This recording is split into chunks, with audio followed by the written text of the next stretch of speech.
sacrificing what you find valuable now will ensure certain benefits in the future. Well, then the question becomes, how good could those future benefits be? And so that might be heavenly, let's say, in the archetypal extreme. And what's the ultimate sacrifice that you have to perform? And then I would say, well, the child sacrifice fits into that category. And so it's as if those ideas were pushed to their radical extreme. And you could say, well, that's a pathological extreme. It's like, well, it is a pathological extreme.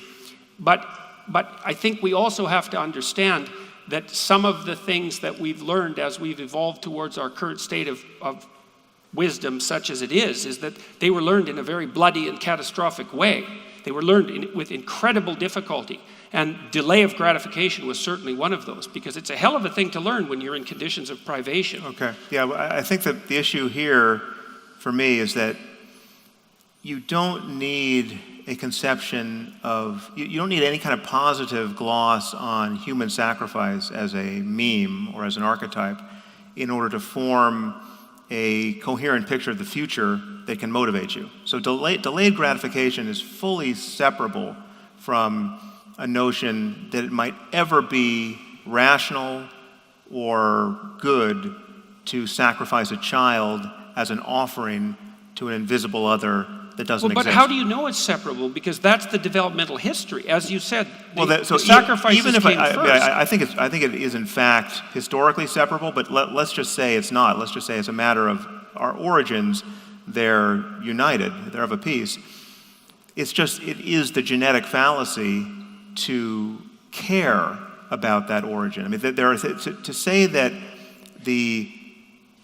that is the only path forward toward a notion of the future, given where we've come from, or that it's somehow necessary to venerate now, or that it's good that we took that path. But we do venerate the idea of sacrifice now. But I would say that I would say we do it to the detriment of our moral intuitions in the religious context. So, for instance, I think that the notion that Christianity is actually a cult of human sacrifice. Christianity is not a religion that repudiates human sacrifice. Christianity is a religion that says, actually, no, human sacrifice is necessary, and there was only one that, in fact, was necessary and effective, and that's the sacrifice of Jesus.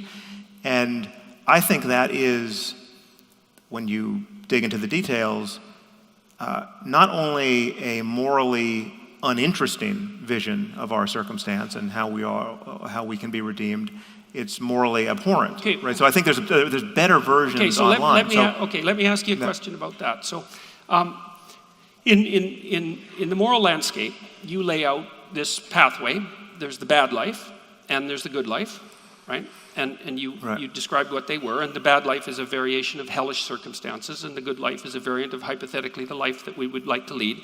And your conception is that, and correct me if I'm wrong, your conception is that the proper pathway forward, so that would be the moral endeavor, is to move away from the bad and towards the good.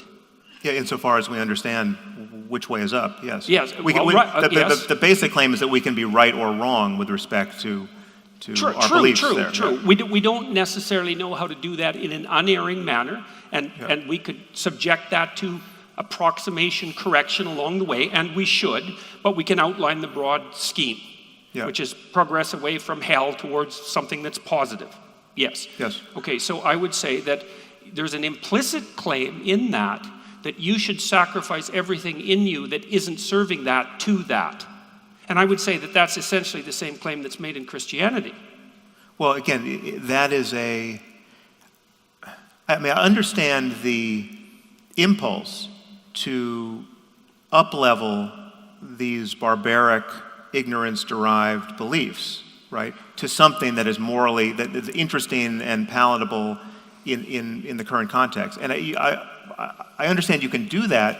My concern there is you can do that with everything. I mean, you could do it with witchcraft. Why not do the exact same thing you're doing with religion to the history of witchcraft? Witchcraft is as well subscribed. Modern witches would do that. So that's a perfectly valid criticism. That should be of concern. I mean, there are reasons why we don't want to endorse modern witchcraft, right? Look, absolutely. And so one of your But I mean, I'm not talking. And modern witchcraft currently exists. I mean, you go to Africa, people are hunting albinos for their body parts because they believe in sympathetic magic, and Yes. and kids get killed as witches. So this belief endures in certain pockets of humanity, and we're right to. I mean, I just think at a certain point you have to acknowledge that some ideas are not only wrong, but their effects are disastrous, or have been disastrous, or will likely be, even if good in certain circumstances, will likely be disastrous in the future. And then we shouldn't be hostage to these ancient memes. We shouldn't have to figure out how to make the most of the worst idea that anyone's ever had, which is maybe you should sacrifice your firstborn child to a being you've never seen. Hold on, Sam. I want to hold your feet to the fire here a little Okay. bit.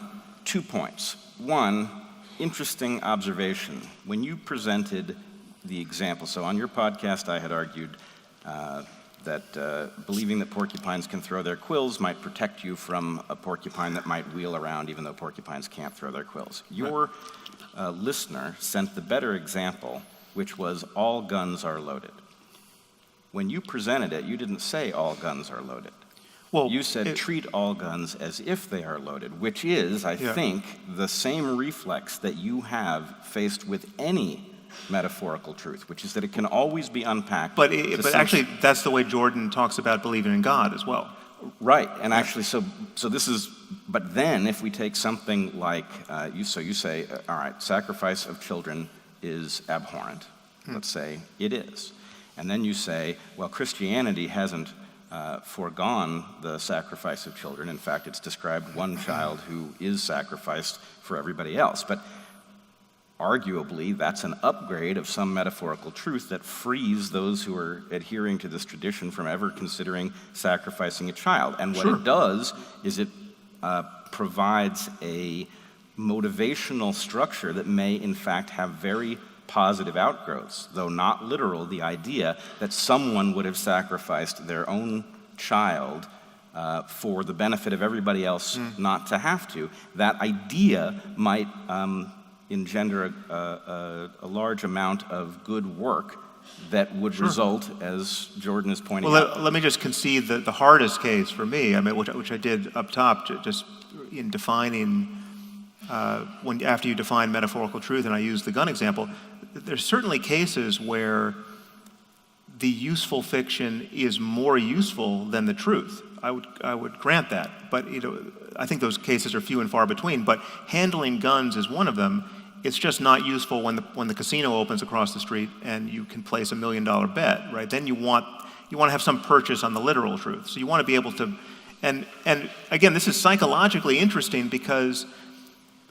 And I keep coming back to the gun example because the one that is viscerally real to me. Like if I have a real gun that I know to be unloaded, I still emotionally can't treat it as a harmless object. I can't point it at my child just for the fun of it because that we're going to play cops and robbers now with a real gun, right? I have a superstitious attachment to always being safe with the gun, right? And it's important. It's important that get ingrained, and yet it is not strictly it's not irrational because it has good effects, but it's not actually in register with what I know to be true factually in each moment.